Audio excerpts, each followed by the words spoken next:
ایک شخص قبرستان کے پاس سے گزر رہا تھا. اس نے کسی قبر سے یہ آواز سنی کہ مجھے نکالو، میں زندہ ہوں. جب ایک دو مرتبہ اس نے آواز سنی تو اس نے یہ سمجھا کہ یہ میرا وہم اور خیال ہے، کوئی آواز نہیں آ رہی ہے. لیکن جب مسلسل اس نے یہ آواز سنی تو اس کو یقین ہونے لگا. چنانچہ قریب میں ایک بستی تھی. وہ شخص اس میں آیا اور لوگوں کو اس آواز کے بارے میں بتا کر کہا کہ تم بھی چلو اور اس آواز کو سنو. چنانچہ کچھ لوگ اس کے ساتھ آئے. انہوں نے بھی یہی آواز سنی اور سب نے یقین کر لیا کہ واقعی یہ آواز قبر سے آ رہی ہے. اب یقین ہونے کے بعد ان لوگوں کو مسئلہ پوچھنے کی فکر ہوئی کہ پہلے علماء سے یہ مسئلہ معلوم کرو کہ قبر کھولنا جائز ہے یا نہیں.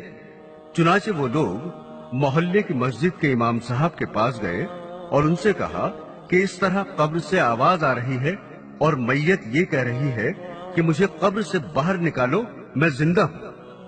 امام صاحب نے فرمایا اگر تمہیں اس کے زندہ ہونے کا یقین ہو گیا ہے تو قبر کو کھول لو اور اس کو باہر نکال لو. چنانچہ یہ لوگ ہمت کر کے قبرستان گئے اور جا کر قبر کھولی. اب جو ہی تختہ ہٹایا تو دیکھا اندر ایک عورت ننگی بیٹھی ہوئی ہے اور اس کا کفن گل چکا ہے. اور وہ عورت کہہ رہی ہے جلدی سے میرے گھر سے میرے کپڑے لاؤ، میں کپڑے پہن کر باہر نکلوں گی.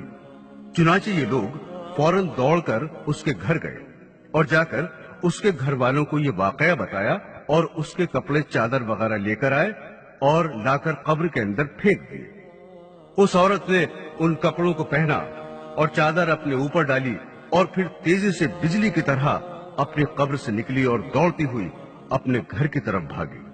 گھر جا کر ایک کمرے میں چھپ کر اندر سے کنڈی لگا لی. اب جو لوگ قبرستان آئے تھے دوڑ کر اس کے گھر پہنچے.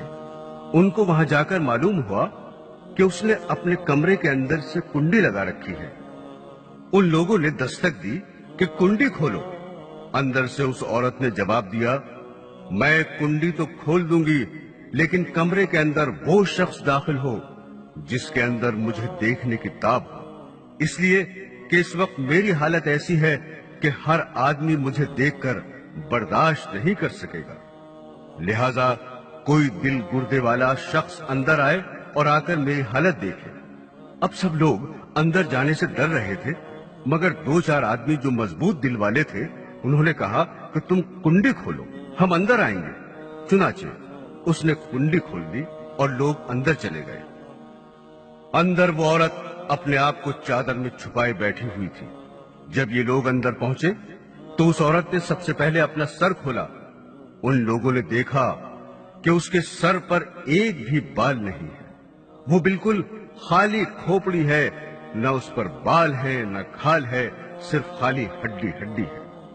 لوگوں نے اس سے پوچھا تیرے بال کہاں گئے؟ اس عورت نے جواب دیا کہ جب میں زندہ تھی تو ننگے سر گھر سے باہر نکلا کرتی تھی، پھر مرنے کے بعد جب میں قبر میں لائی گئی تو فرشتوں نے میرا ایک ایک بال نوچا اور اس نوچنے کے نتیجے میں بال کے ساتھ کھال بھی نکل گئی. اب میرے سر پر نہ بال ہیں نہ کھال ہے. اس کے بعد اس عورت نے اپنا منہ کھولا. جب لوگوں نے اس کا منہ دیکھا تو اتنا خوفناک ہو چکا تھا کہ سوائے دانتوں کے کچھ نظر نہیں آیا.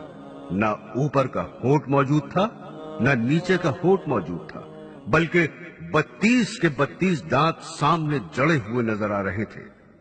سوچئے اگر کسی انسان کے صرف دانت ہی دانت نظر آئیں تو کتنا ڈر اور خوف معلوم ہوتا ہے. اب ان لوگوں نے اس عورت سے پوچھا تیرے ہونٹ کہاں گئے؟ اس عورت نے جواب دیا میں اپنے ہونٹوں پر لپسٹک لگا کر نامحرم مردوں کے سامنے جایا کرتی تھی، اس کی سزا میں میرے ہونٹ کاٹ لیے گئے، اس لیے اب میرے چہرے پر ہونٹ نہیں ہے. پھر اس عورت نے اپنے ہاتھ اور پیروں کی انگلیاں کھولی. لوگوں نے دیکھا کہ اس کے ہاتھ اور پیروں کی انگلیوں میں ایک بھی ناخن نہیں تھا، تمام انگلیوں کے ناخن غائب تھے. اس سے پوچھا تیری انگلیوں کے ناخن کہاں گئے؟ اس عورت نے جواب دیا